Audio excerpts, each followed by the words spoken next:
Hello, I'm Jordan Gray. I'm a comedian and an actor, and I'm the writer and creator of Transaction. I was the first ever transgender contestant on The Voice UK. What that essentially makes me is an LGBTQIXY Z-list celebrity. I wasn't really aware of the fact that I was the first transgender person until somebody told me it just before we were going live for the semi-finals, and I realised I was the first on the show, and I made the very silly mistake of looking up the comments on the YouTube videos to realise that it had really ignited a conversation in the public consciousness, and that conversation was really split between, oh my God, she's amazing, and oh my God, he's awful. And it really set into my mind how people's identity and the story behind the story fires people up a lot more than what they're actually seeing. The Voice taught me a lot about the story behind the story and not letting your protected characteristics become everything about you. It's an exciting thing to explore in our art, but don't let tokenism turn you into somebody who thinks that that the one most exciting thing about them is the only thing of value to you as a person. It was actually live on The Voice that I decided I wanted to be a comedian, because I just thought it was more fun to make people laugh than to sing. When you really land on what you're kind of supposed to do with your life, things do happen very, very fast. And of course, comedy is a world where your thoughts get into other people's brains as quickly as possible. There's a real high fidelity communication between you and other people. So if you are somebody that's sort of a political hot potato, comedy is a way to control that narrative. You know, I get to explore and talk about being transgender in ways that relax people rather than fire them up. I'm not an especially political person. I really just want people to have a giggle.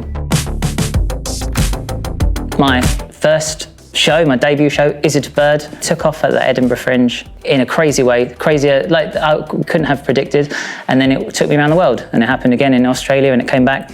And again, it sort of annoyed a very small vocal minority of people, and everyone else quite enjoyed it. It did really well, and now it's on the television, and especially in these difficult, dark times, it's quite a nice little ray of light that Channel 4 has chosen to stick that show on the television, because it's going to make a lot of people very angry. My performance on Friday Night Live is very short, about 4.5 minutes performance, during which I got nude and played the piano with a part of my body that I wouldn't traditionally play the piano with. It's the end of my hour show. I just decided to take the last 5 minutes and do it on television. And what I learned is that after 45 minutes on stage, you've ingratiated yourself with an audience. When you just pop onto live television and do it out of nowhere, I can imagine it can be quite jarring. What I really wanted to do was show the nation the thing that they all seem to be so annoyed about in a context of joy. Like, you know those books that you would have as a kid where you had to match the top of a fireman with the bottom of a fireman, or the top of a policeman with the bottom of a policeman? I just don't match traditionally with what you might expect. And that's all it is. And just to put that in front of people and for them to watch the world not explode and the ceiling not fall down, and actually this person just seems to be having a really good time and we're all having a laugh. Just being a very happy example of a transgender person with a body that looks like that just felt like a way to grease the wheels a little bit and move the dial and get people talking in a way that wasn't aggressive. First time I got properly excited about seeing a transgender person on television was Laverne Cox in Orange is the New Black, because she handled it with such grace and just brought so much more to the character than just that tokenistic element. It's a very important story to tell, but there was more than that. And that's kind of always the conversation. It's like, it can absolutely be a kicking off point for a storyline. I certainly use it as a kicking off point with my comedy, but only as a way to open the door and talk about other things. I much prefer talking about things like Batman and bread and dogs, but you sort of have to get over that first bit first so that you're ingratiated with an audience. I'm what's known as a late life transitioner. There's a million types of transgender people, but genuinely it's sort of like there's trans kids and then there's people that transition later than puberty. So my role models growing up, I suppose, just musicians, genderless musicians were the kind of thing. I mean, like, I always still get compared to Mark Bolan out of T-Rex, who I don't think was particularly gender fluid, but was certainly considered to be so. People like David Bowie. people that were very fierce about their gender and sexuality.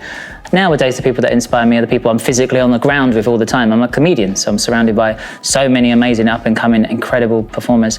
Very chummy with Reuben Kay, who's currently playing King Herod in Jesus Christ Superstar, an amazing Australian comedian. And it's just like, he's like as masculine of a man I've ever imagined, whilst also being the gayest person in the world.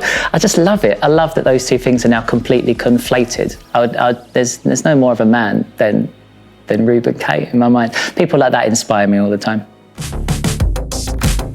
Do check out my debut stand-up special, Is It a Bird, on Channel 4, or you can watch the extended version on Channel 4 online.